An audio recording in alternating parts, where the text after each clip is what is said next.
Iran पर 2 दिन में 2 बार ऐसे अटैक हुए हैं जिसमें एक देश का दहलना लाजमी है। लेकिन हैरानी की बात यह है कि ईरान इन धमाकों से नहीं दहला, उल्टा इस तरह के अटैक के बावजूद चुप्पी साधी हुई है। अब सवाल यह है कि इस चुप्पी का मतलब क्या है? सधी हुई साधारण सी प्रतिक्रिया के पीछे की असली वजह क्या है? क्या खाड़ी के नीचे सुलग रहा बारूद लावा बनकर बाहर निकलने की तैयारी कर रहा है? और अगर ऐसा है तो फिर तय है कि विश्व युद्ध की शुरुआत का यही केंद्र है। कैसे? इस रिपोर्ट में आप भी समझिए।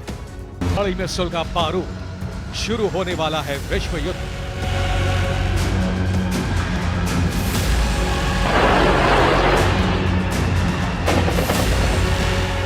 रविवार की रात 6 शहर के 14 ठिकानों पर घातक ड्रोन अटैक से पूरा ईरान दहल गया।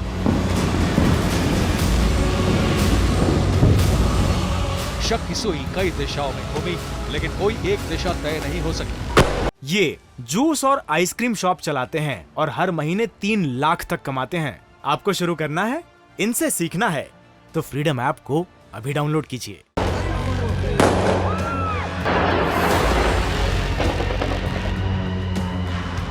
नतीजतन ईरान ने बयान जारी करने में जल्दबाजी नहीं की, चुप्पी का सहारा लिया, लेकिन वक्त शांति की दिशा में नहीं बढ़ रहा था।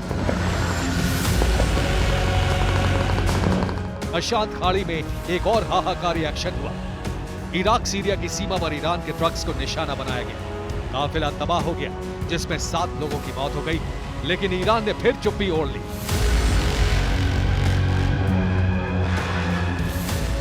अब सवाल यह है कि 2 दिन में डबल अटैक के बावजूद ईरान चुप क्यों है? क्या ईरान का फोकस अभी किसी खास दिशा में है? क्या ईरान पर अटैक का संबंध न्यूक्लियर वेपन से है?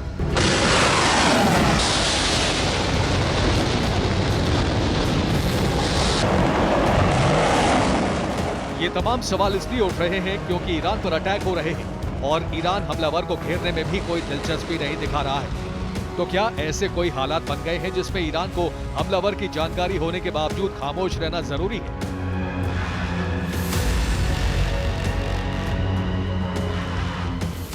और अगर ऐसा है तो यकीनन ये न्यूक्लियर हथियार से ही संबंधित है, क्योंकि अलग अलग ठिकाने, वो भी रक्षा के क्षेत्र के नजरिए से अहम, वहां अटैक करके ईरान को नुकसान पहुंचाने की कोशिश हुई है। तो क्या वाकई ईरान न्यूक्लियर प्रोग्राम में अपनी मंजिल के करीब पहुंच चुका है? रक्षा विशेषज्ञों के अनुमान के मुताबिक ईरान हथियार बनाने लायक संवर्धित यूरेनियम जुटा चुका था और ईरान में रविवार को अटैक के साथ भूकंप महसूस होना न्यूक्लियर टेस्ट की तरफ इशारा करता है। वहीं इराक सीरिया सीमा पर ट्रक को निशाना बनाना टेस्ट साइट होने की तरफ इशारा है, लेकिन ईरान को बड़ा नुकसान न होना न्यूक्लियर प्रोग्राम में कामयाबी का भी संकेत है। तो क्या ईरान ने न्यूक्लियर वॉरहेड बनाने में कामयाबी हासिल कर ली? मुमकिन है ऐसा हो गया हो, लेकिन ये वाकई हो गया है तो फिर भविष्य के वर्ल्ड वॉर 3 की चिंगारी ईरान से फूट चुकी है।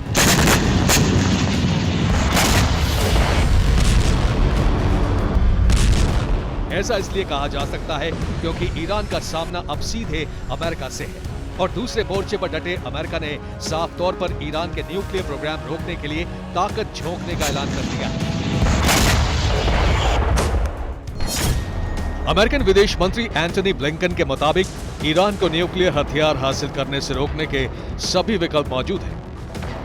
ईरान ने परमाणु समझौते पर लौटने के प्रस्ताव को खारिज कर दिया है। हालांकि वॉशिंगटन अब भी मानता है कि ईरान की न्यूक्लियर फाइल से निपटने के लिए कूटनीति ही प्रभावी तरीका है। हालांकि कूटनीति वो तरीका है जो दिखाया जा सकता है, लेकिन ईरान पर हो रहे सीरियल अटैक बता रहे हैं कि ईरान के खिलाफ एक्शन लेने वालों ने दूसरे विकल्पों के तहत एक्शन शुरू कर दिया है और ये सब तब सच साबित होता नजर आएगा जब ईरान पर हमले नहीं रुकेंगे। अब सवाल यह है कि आखिर ईरान पर अटैक कौन कर रहा है? इसका पुख्ता जवाब किसी के पास नहीं है, लेकिन कुछ दावे हुए हैं। इनमें पहला दावा वॉशिंगटन पोस्ट ने किया है। ईरान पर अटैक का जिम्मेदार इजराइल को बताया गया है। पहले ही ईरान पर इजरायली अटैक के उदाहरण दिए गए हैं। इजराइल के अटैक के रिकॉर्ड भी सार्वजनिक किए गए हैं। हालांकि इस अटैक से जुड़ा कोई ऐसा सबूत नहीं दिया गया है जिसमें इजराइल का जिक्र हुआ हो, लेकिन खुफिया सूत्रों के हवाले से अल अरबिया की जारी की गई रिपोर्ट में इजराइल की तरफ ही इशारा किया गया है। अल अरबिया के दावे के तहत ईरान पर अटैक अमेरिका और उसके एक सहयोगी ने किया है। अमेरिका के सहयोगी को ईरान का पारंपरिक दुश्मन बताया है। जाहिर तौर पर यह इशारा इजराइल की ही तरफ था, लेकिन सवाल अब भी ईरान की चुप्पी पर है। ईरान ने ना तो अमेरिका पर शक जताया, ना ही इजराइल पर उंगली उठाई, जिससे जाहिर होता है कि ईरान अपने मंसूबे में किसी ऐसे लेवल पर है जहां से वो पीछे नहीं पलटना चाहता, जहां से वो अपनी ताकत किसी और दिशा में नहीं बांटना चाहता। यही वजह है कि ईरान ने इस्फहान शहर की ड्रोन फैक्ट्री पर हुए अटैक को भी सामान्य बता दिया।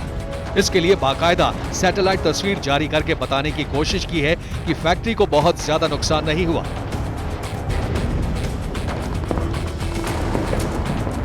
मतलब साफ है, न्यूक्लियर हथियार तैयार हैं और विश्व युद्ध की चिंगारी फूट चुकी है।